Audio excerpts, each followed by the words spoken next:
देखिए, आज का जो हमारा ये प्रोटेस्ट था रिसेंटली, आप सबने देखा कि किस तरह से एडमिनिस्ट्रेशन ने बीजेपी के चंद लोगों को हमारे कांग्रेस ऑफिस तक फैसिलिटेट किया, वो उनके साथ आए और यहाँ पे उनको प्रोटेस्ट करने दिया। आज हमने भी बीजेपी दफ्तर का घेराव रखा था, हमने यहाँ पे मीटिंग पॉइंट रखा था कांग्रेस ऑफिस में सब लड़कों के लिए, लेकिन बदकिस्मती से हमेशा की तरह आज हमको एडमिनिस्ट्रेशन ने यहाँ पे रोका। और हम उम्मीद करते थे कि जो एडमिनिस्ट्रेशन है हमारा भी, जिस तरह उन्होंने बीजेपी वालों का साथ दिया, वो हमारे साथ भी वैसा ही सलूक करेंगे और हमको भी बीजेपी दफ्तर तक वो साथ आएंगे, लेकिन हमको गेट पे ही रोका गया। जहां तक सवाल है प्रोटेस्ट का, हम प्रोटेस्ट इसलिए कर रहे हैं, जिस तरह से एप्स्टीन फाइल्स में सब बीजेपी लीडर्स का नाम आ रहा है, वो हमारे देश के लिए बीजेपी वाले कहते हैं वो बेइज्जती नहीं है। जिस तरह से डोनाल्ड ट्रंप हमारे मुल्क के लोगों को इंटरनेशनली बेइज्जत कर रहे हैं, बीजेपी वाले कहते हैं कि वो भी हमारे लिए बेइज्जती नहीं है। जिस तरह से राहुल गांधी जी जो हमारे एलओपी है, बीजेपी वाले उनके खिलाफ गाली गलौज करते हैं, उनको मारने की धमकियां तक दे रहे हैं, बीजेपी वालों के लिए वो भी बेइज्जती नहीं है।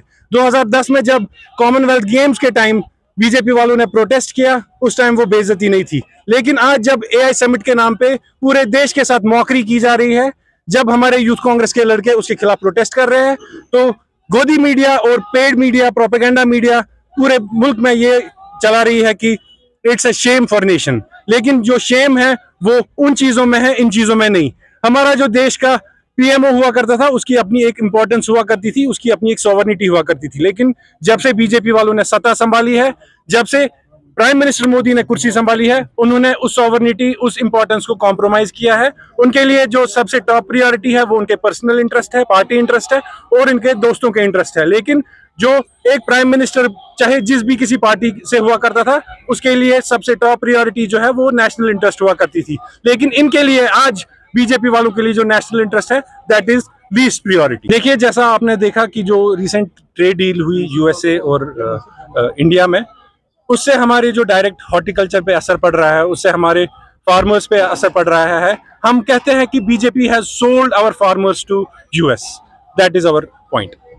देखें, हमको बाहर जाने नहीं दिया, बिकॉज आपने देखा है कि ये एक रेकरिंग पैटर्न है जहाँ पर बीजेपी गवर्नमेंट एडमिनिस्ट्रेशन को, पुलिस को, एजेंसीज को यूज़ करती हैं as a tool for repression of any voice of dissent, any voice which doesn't agree with them. They use police as a tool to crush them. तो पिछले दिनों BJP वालों ने भी एक प्रोटेस्ट किया, उनको भी हक है, सबको हक है डेमोक्रेसी में, लेकिन पुलिस यहाँ तक आई, उनको फैसिलिटेट किया। हम जब बाहर निकलने लगे और सही मुद्दों पे हम बात उठाना चाहते थे, वो आए ऐसे ही किसी फ्लिमजी इशू पे। हम किसी एक जेन्युइन मुद्दे पे बात उठाना चाहते थे, उनसे सवाल करना चाहते थे, तो हमको गेट से बाहर भी नहीं निकलने दिया। तो किस किस्म की डेमोक्रेसी है ये? देखिए, मुद्दे इसमें कई मुद्दे थे जो हम बीजेपी से सवाल करना चाहते थे। सबसे पहले हमारा मुद्दा था एप्स्टीन फाइल्स से रिलेटेड।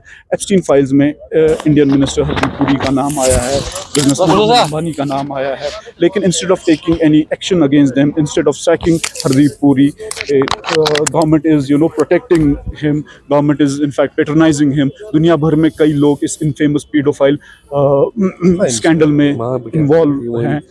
सब गवर्नमेंट्स ने उनके अगेंस्ट एक्शन लिया, चाहे ब्रिटेन में हो, फ्रांस में हो, कुछ लोगों ने वॉलंटरली स्टेप डाउन किया।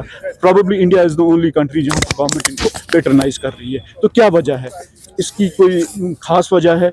What is the reason? We wanted to know that, number 1। Number 2, जो ट्रेड डील हुई हमने देखा, इवन अब वो यूएस कोर्ट ने भी उसको इलीगल करार दिया, बट वो trade deal totally unfair deal है। It is skewed in favour of US. Indian industry badly hit होगी, इंडियन इकोनॉमी बैडली हिट होगी। हर इंडस्ट्री, चाहे फार्मास्यूटिकल इंडस्ट्री हो, एग्रीकल्चर हो, टेक्सटाइल्स हो, तो everybody will be badly hit in the long run. तो इंस्टेड ऑफ तो वो हम जानना चाहते थे ये किस किस्म की ट्रेड डील आपने फाइनलाइज की है, ऑल्दो अभी वो साइन नहीं हुई है और हम उम्मीद करते हैं वो साइन ना हो।